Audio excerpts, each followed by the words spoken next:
Hello అండి, welcome to ఇంట్రెస్ట్లు by రాజీ. ఈరోజు నేను చెప్పే రెసిపీ క్రిస్పీగా వేడి వేడి ఆనియన్ పకోడీ ఎలా చేసుకోవాలో చిన్న చిన్న టిప్స్తో చెప్పేస్తాను. చాలా టేస్టీగా ఉంటుందండి. ప్రాసెస్లోకి వెళ్ళిపోతే దీనికోసం నేను ఒక 5 ఆనియన్స్ పెద్దవి తీసుకున్నాను. అవి తీసుకుని ఇలా సన్నగా స్లైసెస్లో కట్ చేసి పెట్టేసుకున్నాను. ఆనియన్స్ ఎక్కువగా ఉంటేనే పకోడీకి టేస్ట్ చాలా బాగుంటుంది. పిండి తక్కువగా ఆనియన్స్ ఎక్కువగా ఉంటే బాగుంటుంది. ఇప్పుడు ఇందులో 1 స్పూను పేరుకున్న నెయ్యి వేసుకుంటున్నాను. వెన్నపూస అయితే ఇంకా బాగుంటుందండి. నేను నెయ్యి వేసాను. 1 స్పూన్ సాల్ట్ వేసుకుంటున్నాను. ఇప్పుడు ఈ ఆనియన్స్కి నేతిని ఇంకా ఈ ఉప్పుని మంచిగా పట్టించేసుకోవాలి. ఇలా మిక్స్ చేసేసుకోవాలి. నెయ్యి వేసుకోవడం వలన లేదా వెన్నపూస ఈ రెండిట్లో ఏదైనా వేసుకోవచ్చు. వేసుకొని ఇలా ఆనియన్స్ని మంచిగా కలుపుకోవడం వలన సూపర్ టేస్టీ వస్తుందండి. చల్లారిపోయిన తర్వాత కూడా మనకి క్రిస్పీనెస్ తగ్గదు, సూపర్గా ఉంటాయండి టేస్ట్. ఇలా మొత్తం మిక్స్ చేసుకున్న తర్వాత ఇందులో 1/2 స్పూన్ కారం వేసుకుంటున్నాను. తర్వాత పచ్చిమిర్చి చీలికలు, సన్నగా తరిగిన పచ్చిమిర్చి చీలికలు వేసుకున్నాను. అలానే కరివేపాకు వేసుకున్నాను. సన్నగా తరిగిన కరివేపాకు వేసుకొని ఇందులో నేను 1/2 కప్పు వరకు జీడిపప్పు పలుకులు వేసుకుంటున్నాను. ఇది ఆప్షనల్ అండి, కానీ పకోడీ మధ్యలో జీడిపప్పు తగులుతుంటే కూడా టేస్ట్ చాలా బాగుంటుంది. ఇష్టం ఉన్న వాళ్ళు వేసుకోవచ్చు, లేదంటే స్కిప్ చేయొచ్చు. టేస్ట్ అయితే చాలా బాగుంటుందండి వేసుకుంటే. ఇలా మొత్తం ఒకసారి మిక్స్ చేసుకుందాము. ఇందులో చిన్న టిప్ వల్ల నెయ్యి యాడ్ చేసుకోవడం అండి. నెయ్యి వద్దు అనుకున్న వాళ్ళు కాచిన గోరువెచ్చని నూనె కూడా వేసుకోవచ్చు, 1 స్పూను. దీనిలో నేను ఇంకా బియ్యం పిండి ఇంకా శనగపిండి 2, 1/2 కప్పు శనగపిండి, 1/2 కప్పు బియ్యం పిండి 2 ఒకే క్వాంటిటీలో తీసుకున్నాను. అది వేసేసుకున్నాను.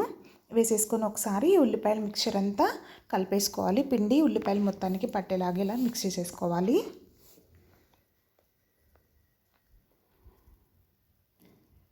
నెయ్యి ప్లేస్లో కాచిన గోరువెచ్చటి నూనె కూడా 1 స్పూన్ వేసుకున్నా మనకి అంతే బోలుగా క్రిస్పీగా వస్తాయండి. కాకపోతే నెయ్యి కమ్మదనాన్ని ఇస్తుంది, అందుకే నేను నెయ్యి యాడ్ చేశాను. ఒకసారి అలా చేసి చూడండి, చాలా బాగుంటుంది. ఇలా అంతా పిండి మొత్తం మిక్స్ చేసుకోవాలి ఉల్లిపాయలకి పట్టేలాగా. నేను 1/2 కప్పు బియ్యం పిండి, 1/2 కప్పు శనగపిండి 2 ఒకే క్వాంటిటీలో తీసుకొని వేసుకున్నాను. ఇలా ఒకసారి ఉల్లిపాయలకి పిండి అంతా పట్టించిన తర్వాత కొంచెం కొంచెంగా వాటర్ యాడ్ చేసుకుంటూ పిండి కలుపుకోవాలి. మొత్తం ఒకేసారి వేసేయద్దండి, లూజ్ అయిపోతుంది. పిండి ఒకేసారి వేసుకోవడం వల్ల పకోడీ రాదు మంచిగా. ఉల్లిపాయ విడిపోతుంది, పిండి విడిగా వెళ్ళిపోతుంది లూజ్ అయితే. అలా కాకుండా కొంచెం కొంచెం యాడ్ చేసుకోవాలి వాటరు. చూడండి, ఇలా కొంచెం కొంచెం వాటర్ యాడ్ చేసుకొని మిక్స్ చేసుకుంటే మనకి కన్సిస్టెన్సీ తెలుస్తుంది పకోడీ వేసుకోవడానికి పిండి సరిగ్గా వచ్చిందా లేదా అని. చూడండి, ఇలా వస్తే మనకి పకోడీ మంచిగా వేసుకోవచ్చు. ఆయిల్ హీట్ అయిపోయిందండి. నేను చూడండి పకోడీ వేసేసుకుంటున్నాను. ఇలా మంచిగా కన్సిస్టెన్సీ మనం కలుపుకుంటే పిండి నీట్గా పకోడీ ఇలా వచ్చేస్తాయండి. వేసుకున్న తర్వాత మీడియం ఫ్లేమ్లో పెట్టుకొని కదిలించొద్దండి, అసలు కదిలించకుండా 1 నిమిషం ఫ్రై అవనివ్వండి. తర్వాత ఒకసారి ఇలా కలుపుకోండి. అప్పుడు పిండి నుంచి ఉల్లిపాయలు వేడిపోకుండా నీట్గా ఫ్రై అవుతాయి.